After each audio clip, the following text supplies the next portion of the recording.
Bonjour tout le monde, bienvenue aux Agents libres. On commence une autre étape cette semaine avec une entrevue qui va être intéressante, je pense, Corb. Hein? On retourne dans la course automobile. On avait eu Exact, c'est ça. On avait eu Raphaël Lessard dans le passé. Puis là, on s'en va avec quelqu'un qui est aussi dans son équipe, mais pas en NASCAR. On reçoit Thomas Neveu, un jeune de 16 ans. Fait qu'on a bien hâte d'y parler. Peut-être la prochaine vedette montante du sport automobile au Québec. Là, fait qu'on est bien content de l'avoir.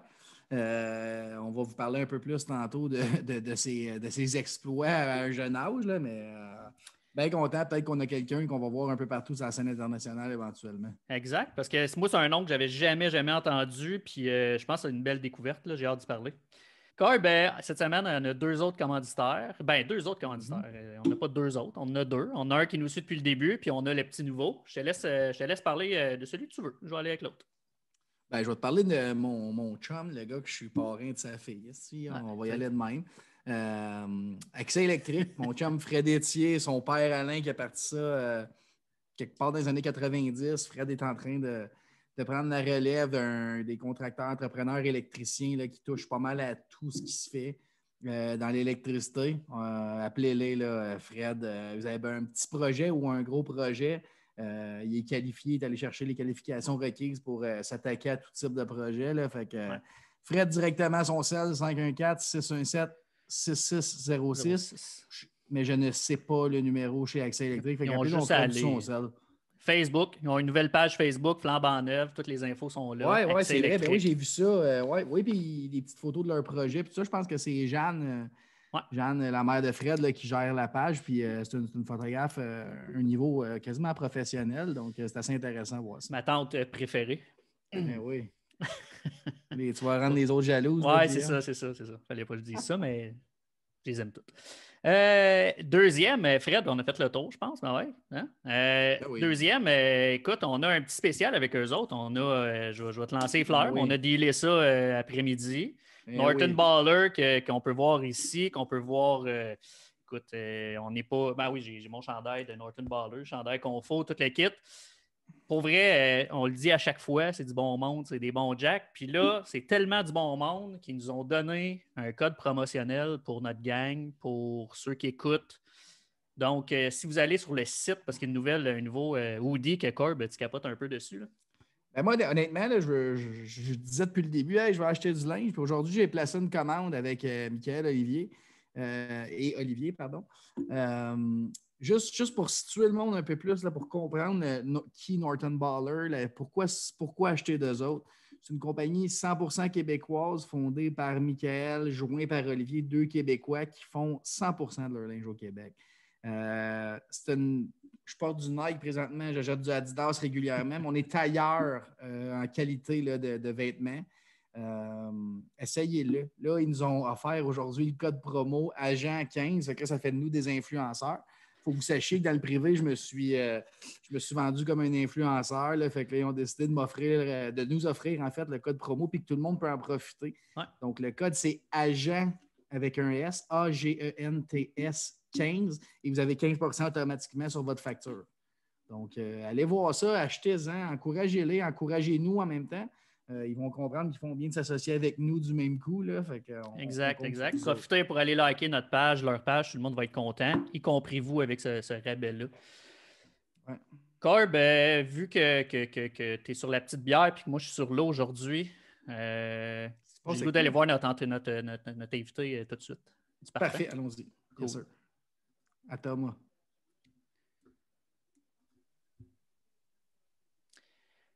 Thomas Neveu, comment ça va? Ça va bien, vous?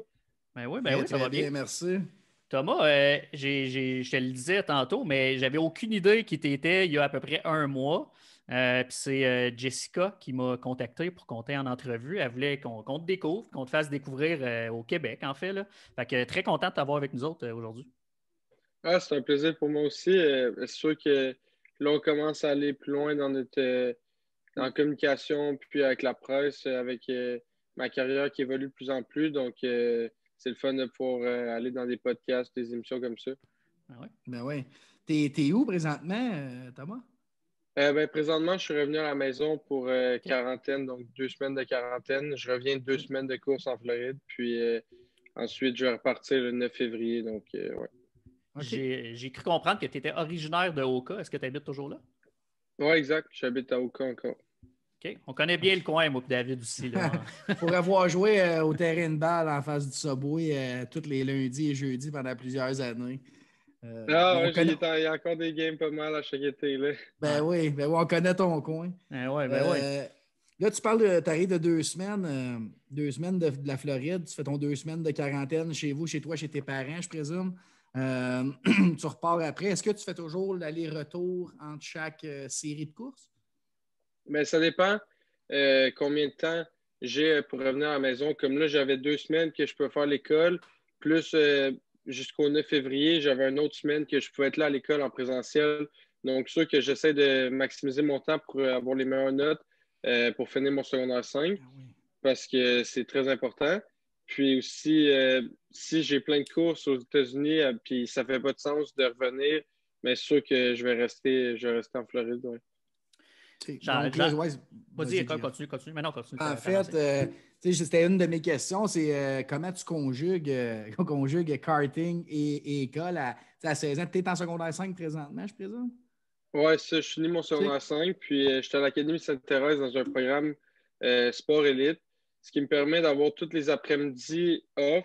Donc, quand je suis à l'école en présentiel, ça me permet de reprendre des examens, étudier en avance ou faire des récupérations avec des profs. Puis aussi, avec le programme que j'ai, ça me coupe juste aux cours de base. Donc, tous les cours optionnels, je ne les ai pas. Puis, les profs sont très compréhensibles, puis ils m'aident vraiment dans l'école. Donc, ça va bien à date. Puis, je dois mettre, c'est sûr que quand je reviens, je dois mettre 100%, 110% même d'efforts pour l'école. Puisque quand je suis aux courses, je n'ai pas nécessairement le temps, puisque c'est des longues journées. On part de l'hôtel à 6h30, puis on revient à 7h30, le temps d'aller au restaurant. C'est pas un environnement qui est propice à faire puis remettre des bons travaux pour l'école. Donc, ouais. J'ai envie, Thomas, vu qu'on ne te connaît pas du tout, j'ai envie que tu nous parles de ton parcours un peu. Tu as 16 ans, on a regardé ton CV, David et moi, puis des championnats, puis donc là-dedans, tu en as pas mal. Plus tes profs aussi de karting. Là. Je ne sais pas si tu appelles ça un prof ou instructeur. Ouais. Donc, parle-moi un peu, ça a commencé comment, toi, tout jeune, le karting? J'ai commencé. J'ai commencé avec la motocross. Depuis que je suis petit, depuis que j'ai 5-6 ans, motocross, 4 roues, tout ça, tout ce qui a un moteur, ça m'a tout le temps attiré. Puis je voulais faire de la course de motocross. Puis j'avais commencé des cours, tout ça, à Extend, à Mirabel. Puis ma mère m'a vu avoir un accident. C'était pas un très, très gros accident, mais assez pour me faire retirer dans le fond de la motocross. Puis elle a essayé de trouver une alternative dans laquelle je pourrais avoir autant de sensations fortes, puis autant d'adrénaline. Puis elle a trouvé le karting. Donc j'ai commencé dans des camps de jour à l'été à Mirabel, à Icon Karting. Puis j'ai grandi là-dedans au Québec, après ça en Ontario. J'ai fait après ça toutes les États-Unis. Ensuite, je suis allé en Europe, l'Australie, l'Amérique du Sud. Donc, j'ai fait beaucoup de courses. J'ai fait plus de 300 courses partout dans le monde. Puis, c'est sûr que j'ai eu des bons résultats dans ma carrière. C'est pour ça que je suis rendu aussi loin. Puis, c'est pour ça que je continue. Okay. Comment est-ce que tu es passé, excuse-moi encore, je vais juste relancer là-dessus, mais comment est-ce que tu es passé du petit kid qui fait du motocross, qui se lance dans le karting, mais qui a du succès et qui se ramasse à voyager partout dans le monde? Je pense que qu'est-ce qui m'a aidé le plus à me rendre là, c'est que j'ai jamais eu peur. Donc, pour le monde qui m'ont aidé, ils n'ont jamais eu besoin de m'aider à aller plus vite. Ils ont eu besoin de m'aider à ralentir, dans le fond. Comme là, je suis instructeur, justement, puis les jeunes qui commencent, qui ont pas peur, puis qui vont vite, puis tu le vois tout de suite que ça va être plus facile de leur montrer qu'un jeune qui a peur d'aller vite, puis d'aller comme à vitesse maximale, tout ça. Donc, je pense que ça m'a permis en étant comme fearless, que je pourrais dire un peu. Ben oui. Ça m'a permis de me rendre loin, puis j'ai eu du bon monde autour de moi. J'étais avec PSL Karting de Trois-Rivières, qui est le dealer en Amérique du Nord de Birellard, qui est un gros manufacturier de karts en Europe. Donc, j'ai été chanceux de pouvoir courser pour cette équipe-là. Puis ensuite, ils m'ont mis en contact avec l'équipe d'usine. Donc, en Europe, j'ai pu courir avec les manufacturiers en Italie 2 ans. J'étais supposé retourner l'année passée, mais avec le COVID, tout a été cancellé. Mais c'est sûr que le monde qui ont été derrière moi, mes parents, je suis extrêmement, extrêmement reconnaissant pour tout ce qu'ils ont fait pour moi. C'est à cause d'eux que je suis rendu aussi loin. Puis, c'est ça. Cool. Moi, Thomas, je me rappelle de moi à 16 ans. Puis, tu sais que, mettons que c'est pas le même parcours, on va le dire ainsi. Là. Je jouais au hockey dans le cours d'école, puis je comprenais c'était quoi une petite fille pour la première fois, peut-être. Là. Tu voyages un peu partout dans le monde, tu te promènes. Est-ce que tu dirais que c'est les résultats dans le fond, d'une étape à l'autre qui font que tu gravis les échelons aussi vite, ou c'est parce qu'ils voient un potentiel en toi de développer comme un futur coureur automobile de grande série? Ça, c'est un peu. Si tu as des bons résultats, tu mets les efforts, tout ça, c'est sûr que le monde, ça l'enchaîne le monde à vouloir t'aider. Donc, sûr qu'en étant avec la même équipe depuis longtemps, ça fait 6 ans que j'étais avec PSL Karting. J'évolue dans cette équipe-là, puis je suis rendu que je m'occupe des plus jeunes dans l'équipe qui arrivent. Je voyage avec l'équipe, je travaille un peu pour l'équipe aussi. C'est moi qui arrive là, je voyage avec l'équipe, j'arrive là le mardi. Même si les courses commencent le jeudi, je vais travailler, monter. On a un gros setup, on a une grosse remorque, un 53 pieds, on a une grosse tente, ça nous prend une journée, monter tout ça. Donc, je travaille avec l'équipe, tout ça. Puis, ça me permet de faire plus de courses. L'équipe voit que je suis travaillant. Puis aussi, les résultats sont bons aussi. Donc, sûr que c'est ça qui m'aide à aller de plus en plus loin. Puis, avec l'équipe que j'ai derrière moi aussi, aux communications, puis pour trouver des partenaires, puis des commanditaires, je pense que j'ai le potentiel pour aller de plus en plus loin. Good. Est-ce que le karting, c'est un peu comme, parce qu'on a parlé à Raphaël Lessard il y a quelques semaines, là, puis il était à la recherche de commanditaires à cette époque-là. Est-ce que le karting, vous êtes aussi à la recherche de commanditaires? Est-ce que, là je lance ça comme ça, mais est-ce que tes parents t'aident beaucoup à ce niveau-là? Est-ce que tes parents vont sur la route aussi avec toi? Ils doivent être impliqués, là. À l'âge que toi, tes parents doivent être impliqués quand même, pas pire? C'est sûr que mes parents ont tout le temps été vraiment là pour moi. Mais depuis 2 ans, je dirais, c'est plus moi et mon manager que je voyage plus souvent avec mon manager. Okay. C'est très rare que mes parents viennent aux courses. Mais pour l'instant, avec les partenaires, c'était plus mes parents. Mais pour l'année 2021, avec mon saut que je vais aller en voiture, donc en USF 2000, dans la série Road to Indy, en 2021. Donc, ça va prendre des partenaires. Donc, c'est pour ça qu'on a mis une équipe derrière moi, puis trouver des commanditaires et des partenaires pour pouvoir courir en formule cette année. Okay. Ben oui. Tu parles de tes parents, tu as parlé de ta mère, tu as débarqué du motocross. Tu t'ennuies-tu du motocross? Là, j'en fais encore. Ah, OK. Ouais, T'as pas écouté ta mère à 100%. Là. Non, mais je ne fais pas, je fais pas de compétition, rien. J'en fais à Oka, proche de où j'habite, dans le bois, tout ça. Donc, non, elle n'a pas été capable de me garder loin de ça. Puis je vais continuer la question. Là. Ta mère doit avoir presque aussi peur en voyant que tu t'en vas de plus en plus haut dans la course automobile? Ouais, c'est sûr que pour une mère, c'est stressant de voir son gars faire ça. Je le suppose. Mais en même temps, la sécurité, je veux dire, en voiture, il y a une très bonne sécurité. On l'a vu avec, je ne sais pas si vous aviez vu cette année avec l'accident de Romain Grosjean en Formule 1. Donc, la sécurité est là. C'est sûr que c'est un sport qui est dangereux. Il y a des risques. Mais je pense que la série Road to Indy avec les IndyCar puis tout ça, vu qu'on fait des courses en même temps que les IndyCar, qui est donc notre course cette année, le USF 2000, vont courser les mêmes week-ends, donc c'est une classe support du IndyCar. Puis si des voitures aussi rapides comme des IndyCar peuvent courser sur un circuit, des USF 2000 peuvent courser sans aucun problème. Ils ont des barrières intelligentes, ils ont une équipe avec des ambulances. Donc, sûr qu'il y a un risque, sûr que ma mère est stressée, mais je sais pas quoi dire. Il faut qu'elle essaie de se contrôler, puisque je pense que je vais continuer plus loin dans le sport. Ça reste une maman, bon, là. Ça reste une mais, maman. mais c'est parce que tu me fais venir à d'autres choses, parce que quand on parlait à Raphaël, il nous disait que, puis tu vas me dire si c'est pareil pour toi, mais il y a des courses qui trouvent que ça va vite, puis il y en a d'autres comme s'il était assis dans son salon. Ça dépend de la piste ou quoi que ce soit. Tu ressens-tu le même feeling, toi? Ouais, ça dépend de la piste, ça dépend de la compétition, ça dépend t'es où pendant la course, puis qu'est-ce qui se passe. Si t'es premier, 1 000 en avant, c'est sûr que on dirait que tout va être sous contrôle, mais si t'es 3 puis 4e, puis il y en a 2 autres en arrière, puis tu fights pour le podium, puis là, ça commence à jouer serré, c'est sûr que là, ça se peut que ça soit un peu plus risqué, tout ce qui va se passer, mais c'est ça les courses. Ben oui. On va t'amener vers le IndyCar tantôt parce que tu es en train de faire une transition à ce niveau-là, mais j'ai envie que tu me parles de karting pour vrai, parce que je connais rien dans le karting. Puis j'ai envie que tu me parles de. Parce que moi, j'en ai déjà fait, Corb, tu en as sûrement déjà fait là, Ben oui. à Laval ou je sais pas où il y en a. Récréativement, là, Exact, oui. c'est ça. Ouais. Puis j'ai envie que tu me parles, parce que tous les pilotes, peu importe les courses, habituellement, ils vont passer par le karting.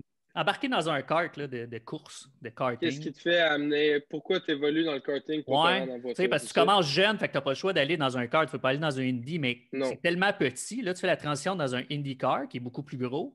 Mais qu'est-ce qui fait que les gens vont se démarquer dans le karting? C'est-tu juste la vitesse des karts? C'est-tu ton contrôle? C'est tellement petit. Les courses sont-tu bien différentes?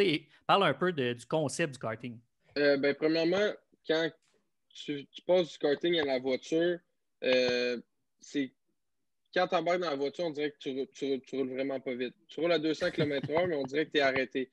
Puisqu'en karting, tu n'es pas attaché, tu es à 1 pouce du sol, puis c'est vraiment rapide. Puis il y a beaucoup d'adhérence.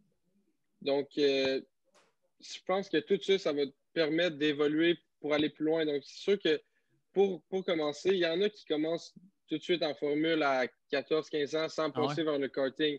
Mais dans le karting, c'est là que tu apprends le plus dans les racecraft qu'on appelle. Donc, comment faire un dépassement, comment bien protéger.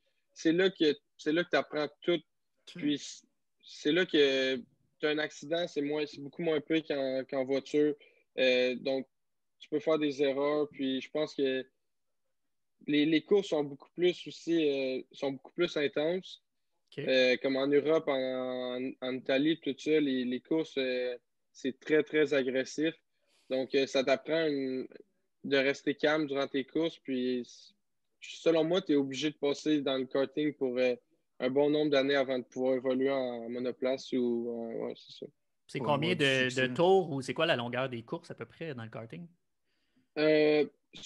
En Europe, ils font ça avec un nombre de kilomètres. Donc, pour les juniors, c'est 25 kilomètres. Puis pour la classe senior, c'est 30 kilomètres. Puis ensuite, ça descend un peu avec les âges. Donc, il y a les catégories, ça commence à 6 à 8 ans. Donc, les micromax. Puis après ça, on a la classe mini qui est de 8 à 10 ans. D'après ça, on a de junior à... Non, pardon, 9 à 12 ans. Ensuite, on a junior de 12 à 14. Ensuite, de 14 à senior, on a les seniors. Puis senior, c'est là qu'il y a la grosse classe. Donc, c'est là que tout le monde qui sont... Ça fait... Il y a du monde de 20 ans, 22 ans qui font ça professionnellement. Donc, pour un jeune comme moi, je me mets dans la place de certains jeunes que j'ai coursé il y a 2 semaines. C'est ma 3e année, donc c'est sûr que j'ai un peu plus d'expérience, mais quand j'avais 14 ans, c'était ma première course, je coursais contre des pilotes manufacturiers de l'Europe qui ont 22 ans, qui sont payés pour faire ça, puis développer la marque. C'est sûr qu'ils ont beaucoup plus d'expérience, donc c'est intimidant quand même. Donc, senior, c'est là que tu vas apprendre le plus. Puis c'est ça. Tu parles, juste pour continuer sur le karting, tu parles il y a des gars qui sont payés pour faire ça. Est-ce qu'il y a des bourses après les courses de karting? Comment ça fonctionne? Tu frappes un podium? Comment ça fonctionne? C'est pas des bourses.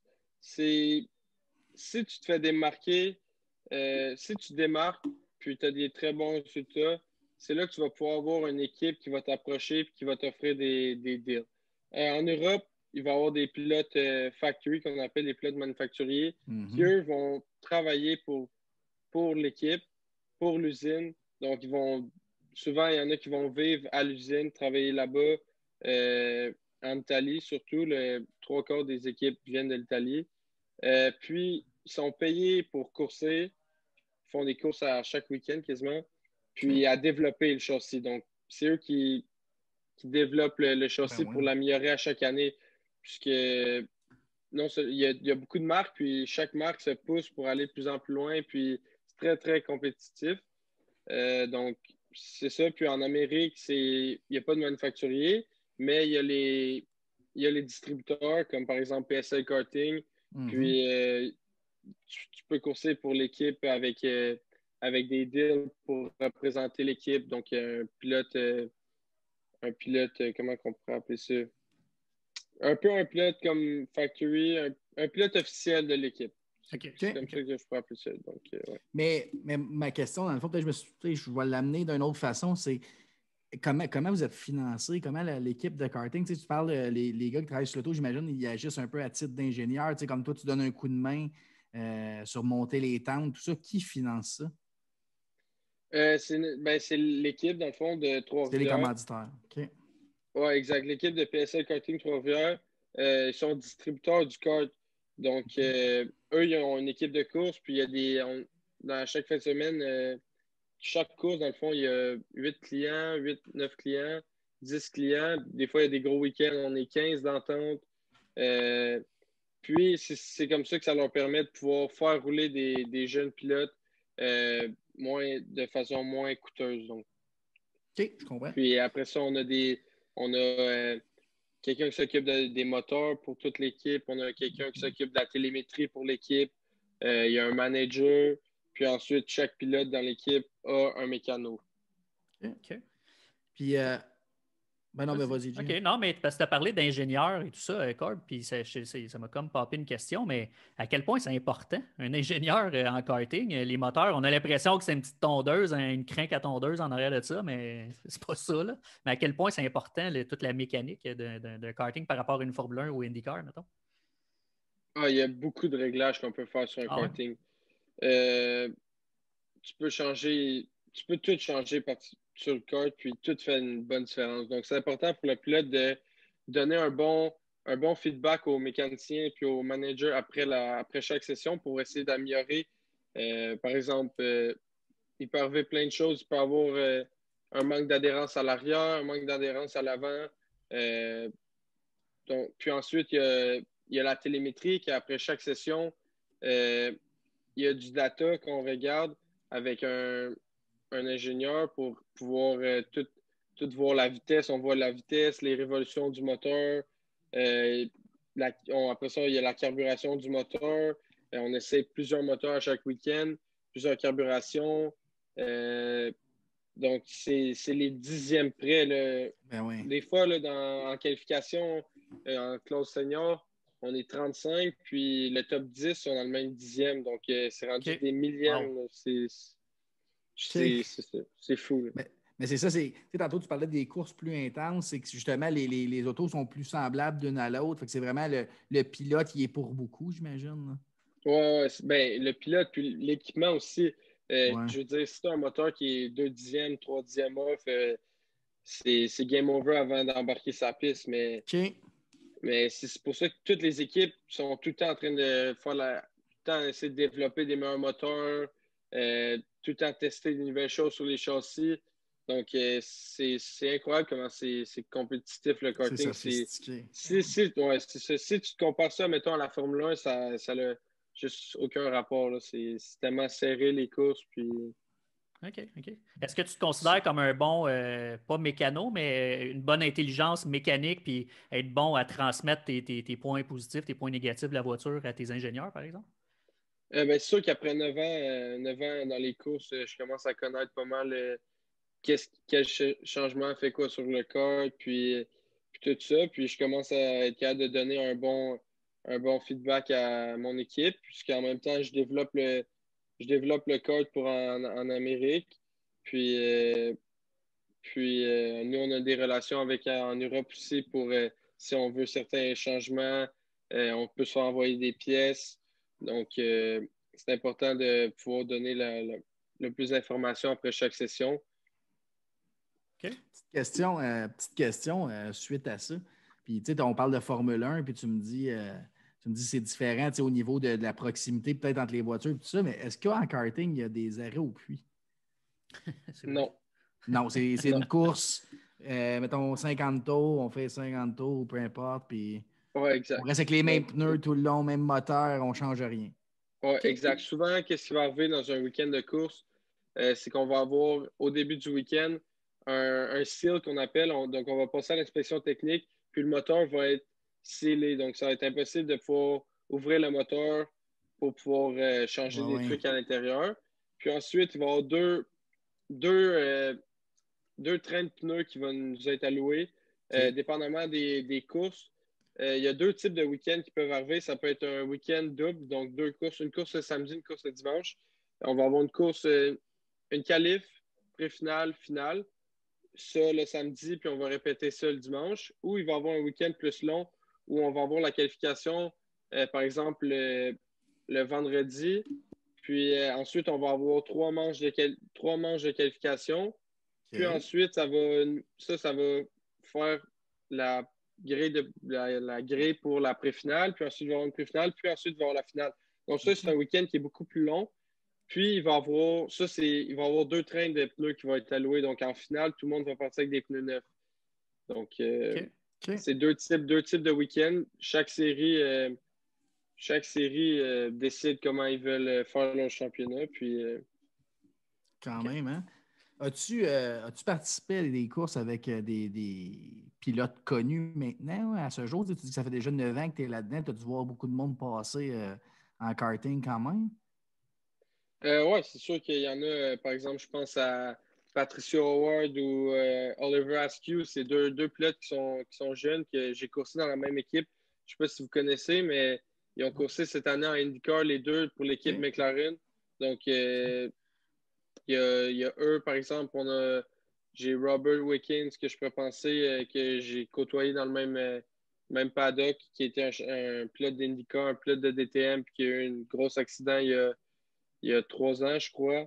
Puis il y en a plusieurs. Je veux dire, à chaque week-end, il y a des pilotes d'IndyCar qui viennent, des pilotes de NASCAR qui viennent. Puis il y a encore beaucoup de monde qui course. Je pense à Will Power aussi, qui est un champion de IndyCar, qui a lui-même sa propre marque de kart.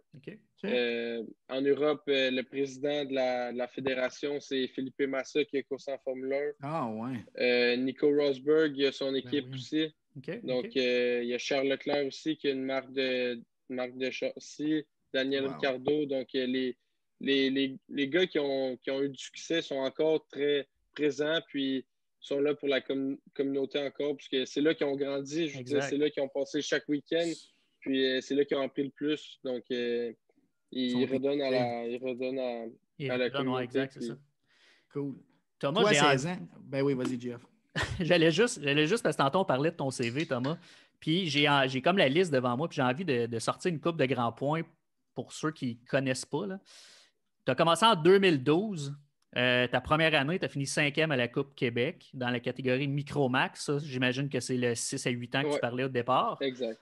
2013, tu remportes tous les championnats au Canada. Tu as seulement 9 ans. Tu es champion de la Coupe Québec, champion canadien de l'Ouest et de l'Est. En 2014, tu remportes la Coupe Québec. Tu es champion de l'Est canadien de l'Est. Tu es 3e au championnat canadien. 2015, tu fais une année de transition de 11-13 ans. Tu es vice-champion de la Coupe Québec. 2016, tu débutes avec PSL Karting. Tu es le plus jeune pilote à 11 ans de l'équipe canadienne en karting. Tu es champion de l'Est avec un record Eastern Canadian Karting Championship de 7 victoires en 7 courses. Pas si pire. Champion Mini Swift Super National. Vice-champion du monde Minimax. Excuse, qu'est-ce que tu allais dire? Ben, j'allais dire Mini Swift. Ça, c'est une course à Vegas qui est une des plus... Ben, en fait, la plus grosse course. Une des plus grosses courses au monde, mais la plus grosse course en Amérique. Ça arrive à chaque année à Vegas. Puis je veux dire, chaque classe est remplie d'Européens, du monde d'Amérique du Sud, de partout dans le monde.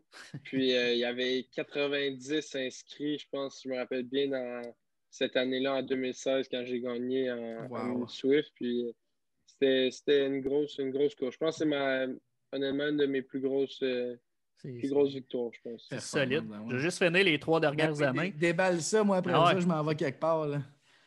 En 2017, une autre année de transition parce que tu changes de catégorie, tu t'en vas dans le junior. Tu es champion FWT, 2e manche. Un 2e championnat Eastern Canadian Karting Championship. 2018, champion USA. 3e au championnat Aeroca Cup USA. 2019, une autre année de transition parce que tu passes au senior. Tu es champion Canadian Karting, Canadian Shifter Open.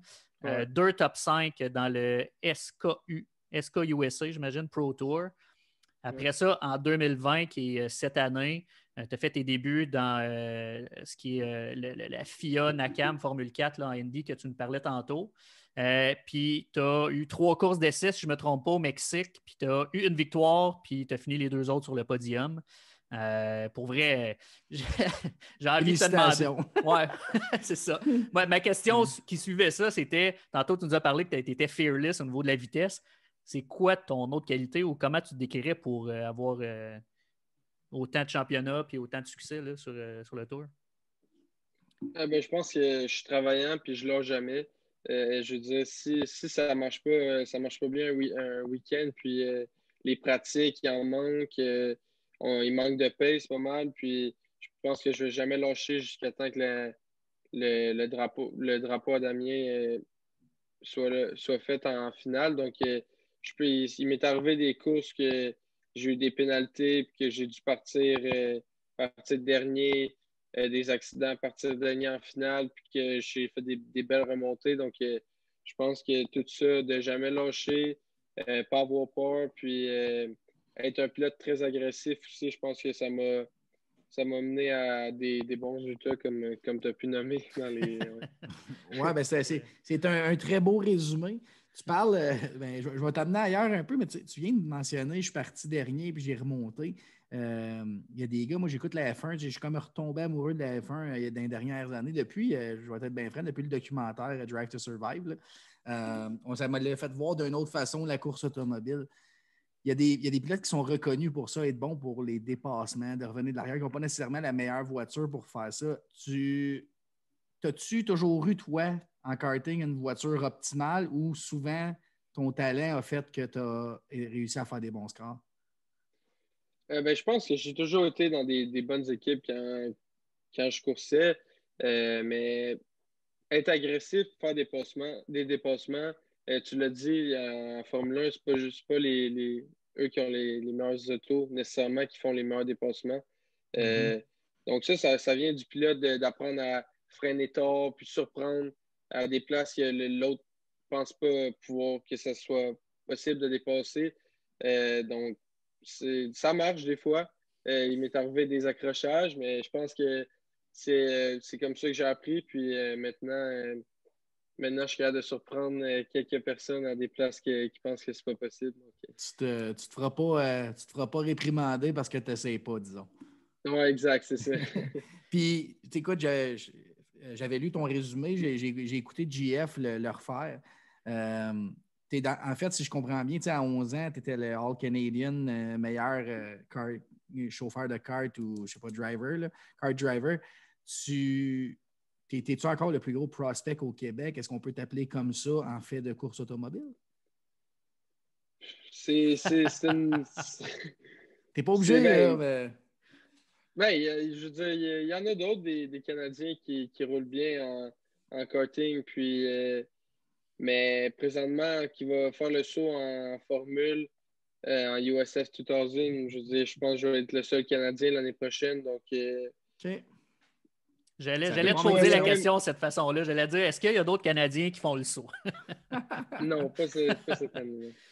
Ouais, je veux en parler de ça, justement, de faire le saut. C'est quoi ton expérience? Parlons de ça, là, parce que la voiture, c'est 3 fois la grosseur d'un kart. Comment ça se passe? C'est peut-être 4, là, tu vas me le dire, mais comment ça se passe, la transition entre les deux voitures? C'est ça, en 2020, c'est pour ça que j'ai participé à 3 courses de Formule 4, dont 2 au Mexique, une aux États-Unis, pour pouvoir m'adapter un peu à courser dans une voiture c'est très différent des courses de kart. Premièrement, tu es attaché dans la voiture, il y a des murs autour de toi, puis tu courses avec des miroirs. Donc, puis tu as une radio pour parler à un spotter qu'on appelle, donc qui va te dire attention, ça va bloquer, ça va freiner en avant, il peut arriver en arrière de toi, tu as de la pression, tu n'as pas de pression en arrière. Donc, tu passes d'une course de karting que tu es toute seule, puis que tu peux te tourner la tête si tu veux regarder en arrière. Puis là, tu es assis dans la voiture, beaucoup plus gros, beaucoup plus long, plus large. Tu as la boîte de vitesse, l'aérodynamisme, l'appui avec le downforce. On a les freins qui sont beaucoup plus durs à contrôler. Par exemple, quand tu es à plus haute vitesse, c'est possible d'appuyer plus fort avec plus de pression, puisqu'il y a l'appui, l'aérodynamique, mais plus que tu ralentis, tu dois commencer à relâcher le frein pour éviter de bloquer les roues. Donc, c'est beaucoup plus complexe courser en monoplace. Mais c'est pour ça qu'en 2020, j'ai fait participer dans 3 courses pour pouvoir m'adapter. Ceci étant dit... Ça s'est somme toute bien passé. C'est ça. Ceci étant dit, tu as quand même fini sur le podium les 3 fois. Là. Oui, mais dans le fond, il y avait trois courses par week-end. Donc, j'ai participé à 3 événements. Okay. Donc, deux fois au week-end, 2 fois au Mexique, pardon, avec 3 courses. Donc, le premier week-end, c'est super bien passé.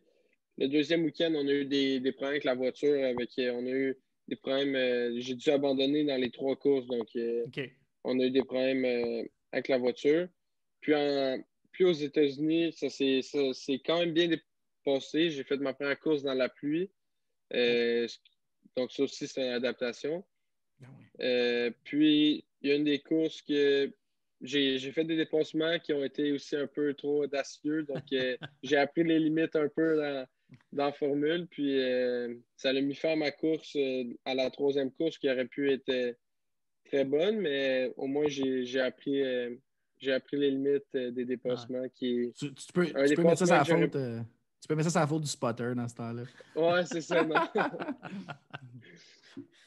Si on y va dans le présent, là, tu as fait tes 3 courses en Indy. Là, tu t'en vas faire ça temps plein. C'est ça que tu fais temps plein cette année?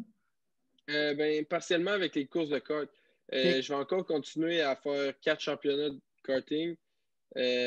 Puis, je vais faire le Road to Indy, donc en USF 2000, qui est 18 courses, donc 9 week-ends avec 2 courses par week-end, qui est une classe sport du IndyCar. Donc, c'est ça, je vais continuer. Puis, je vais faire beaucoup de courses, donc une année très occupée pour moi. Tu tripes encore à faire du kart? Oui, puis ça me garde dedans. Puis, c'est ça, je vais continuer à en faire le plus longtemps que je peux. C'est quoi le cheminement Formule 4? Est-ce que c'est Formule 3, Formule 2, puis après ça, c'est IndyCar, parce que c'est pas Formule 1, j'imagine. Mais c'est quoi le cheminement jusqu'à IndyCar? Puis est-ce que c'est ça ton plan d'avenir de te rendre en Indy ou tu aimerais ça à un moment donné dévier vers la Formule 1? Non, mon but, puis c'est le IndyCar. Mais dans le fond, il y a 2 chemins possibles.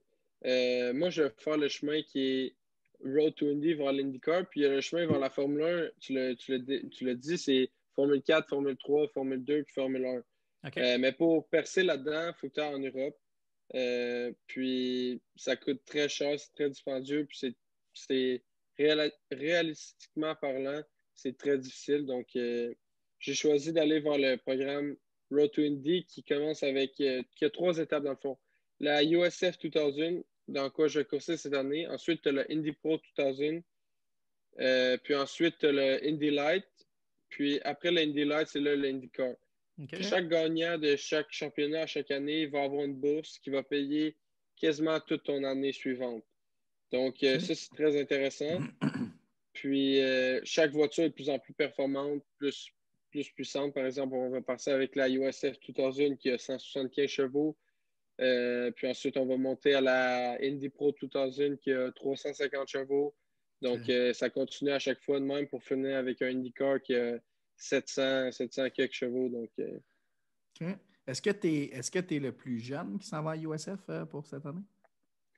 Il va y en avoir une couple d'autres jeunes que j'ai coursé contre en karting qui vont faire le saut en USF 2000, mais la moyenne d'âge, je ne pourrais pas te dire, mais sûr qu'il y en a que c'est pas leur première année puis qui ont beaucoup d'expérience en voiture. Donc, je m'attends à une année qui va être bonne,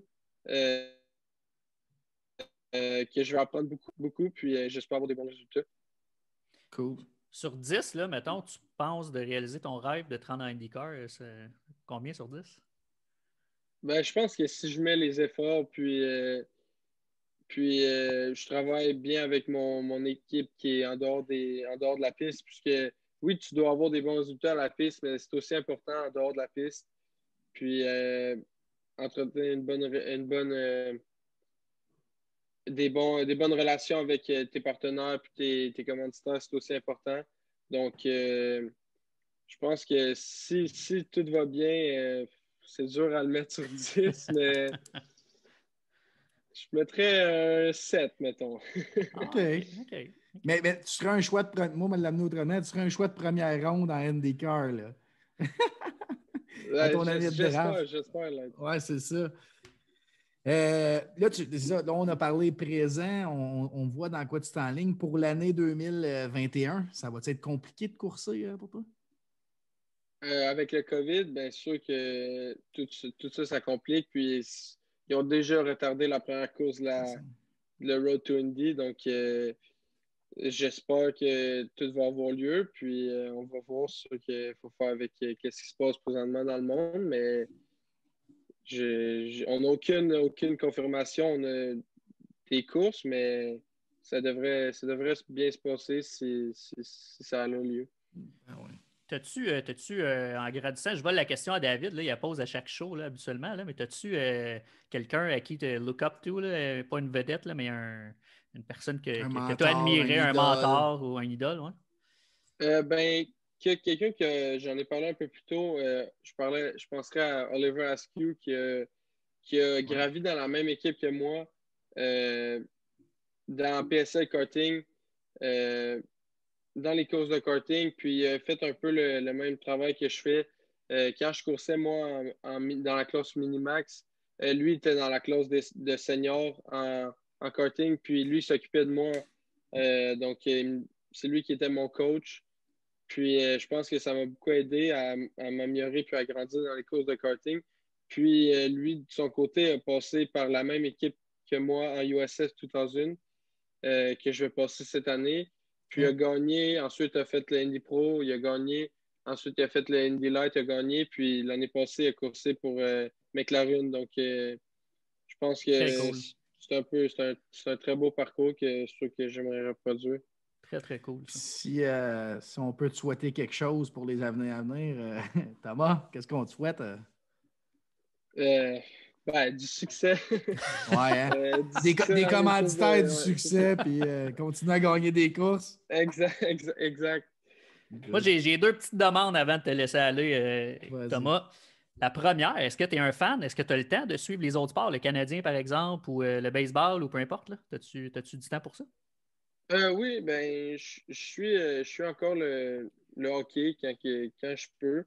Puis le football, un peu, je regarde les gros matchs universitaires, comme la semaine passée, on est allé au restaurant, on a regardé la finale de collégiale.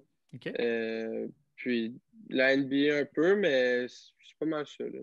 OK. Fait le Canadien, mettons, en quarantaine à soir, t'écoutes ça ou tu te couches, t'es du genre à te coucher plus tôt pour t'entraîner? Pour te donner une idée, je savais même pas qui jouait, donc si je le vois à la télévision, je le regarde, mais pas plus que ça. OK, c'est bon.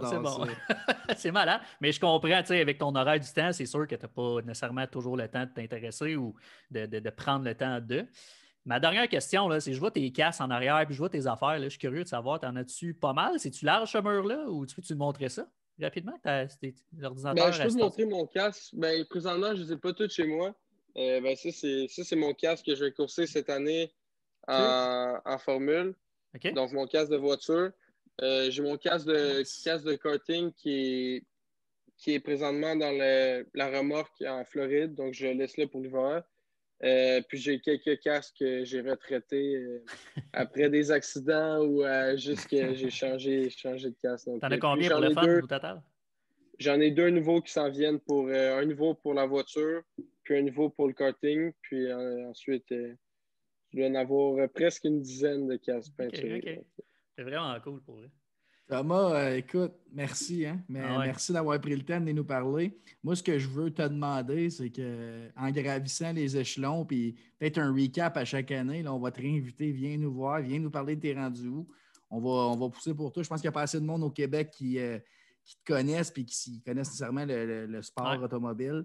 Donc, nous autres, c'est un peu ça qu'on fait. On essaie de faire connaître des gens québécois qui performent sur la scène internationale et qui sont méconnus. Fait que, si on peut t'aider de ce côté-là, mais toi, c'est vraiment intéressant. Je ne m'attendais pas à un jeune de 16 ans aussi articulé avec un bon background de même. Fait que lâche pas, mon homme, puis tu es le bienvenu quand tu veux avec nous autres. Yes. Ben, parfait, merci beaucoup. Puis ça a été un plaisir de revenir. C'était vraiment le fun ce soir. Cool. Hey, ben, merci beaucoup. Parfait, bonne soirée, les gars. Merci, Thomas. Salut, merci, toi aussi. Bye. C'est malade, ça. Hein? J'adore ça. Oui, on est tout le temps un peu nerveux quand on reçoit du monde. Sharp, le kid, man. Elle disait qu'il ne parlait pas trop. Tabarnak. Ah, c'est parfait. Tant moi, il est très bien articulé pour un kid de 16 ans. Oui, tout à fait. Puis, tu sais, ça, j'allais dire, on est souvent nerveux quand on reçoit des gens qu'on ne connaît pas, tu sais. Puis, ce kid-là, pour vrai, j'étais zéro nerveux, là. Je voyais son historique, puis, tu sais, c'est une machine, là. Moi, je pense qu'il va se faire des fans au Québec, c'est sûr, là, ceux qui regardent ça. Oui, c'est hot. Pour vrai, moi, je suis bien content de cette entrevue-là. J'ai hâte de la publier, là. Ça va être demain ou vendredi. Là, on saute, on s'en va en live parce qu'on va jaser. Nos buddies nous attendent là, dans la petite salle d'attente, mais on s'en va en live. Dans l'antichambre. On s'en va en live. Fait que on va juste closer ça en parlant de nos commanditaires de la dernière fois. Je te laisse commencer avec Accès électrique. Mon chum Fred, je vous en parle tout le temps. Fred Etier, Accès électrique, partenaire avec son père Alain, Jeanne qui est à la comptabilité, compagnie familiale qui sont maintenant, je pense, c'est 4 ou 5 employés. C'est en expansion. Fred s'est perfectionné dans plusieurs petites technicalités de l'électricité. C'est un homme à tout faire. C'est un Christ de bon gars. Tout le monde l'aime bien. Travaillant, efficace. Beau bonhomme, là, il ressemble à son cousin un peu. Là. En tout cas, on m'a laissé ça là, mais 514-617-6606 pour Fred, puis n'importe quel projet électrique, même si c'est sur le fly de même, prenez une chance, appelez-le. C'est un contact que vous voulez avoir. Yes, page Facebook, là, j'ai pas compris si tu l'avais mentionné. C'est électrique. Ouais, exactement. Moi, je relance avec Norton Baller. Norton Baller ici. N'oubliez pas. Exactement, ils sont partout, le linge top shape. Hey, t'as-tu vu ça cette semaine avant qu'on passe aux autres? Ben oui! François Lambert, Big Brother, célébrité, il a show off avec sa misole de Norton Baller. Grosse pub. Ça prend de l'expansion, Norton Baller. Puis ceux qui ont envie d'avoir un coton ouaté comme ça, un chandail comme ça, puis regardez le reste, on a un code promo depuis aujourd'hui. Donc, agent avec un S, AGENTS 15 pour avoir un 15% de rabais. La gang de Norton Baller qui sont généreux avec ceux qui nous déjà en vigueur, là, fait que vous fallait l'essayer aussi. Exactement. Merci tout le monde. On espère que vous avez apprécié l'entrevue avec Thomas, puis on se revoit en live tantôt, sinon dans un prochain podcast. Merci, salut.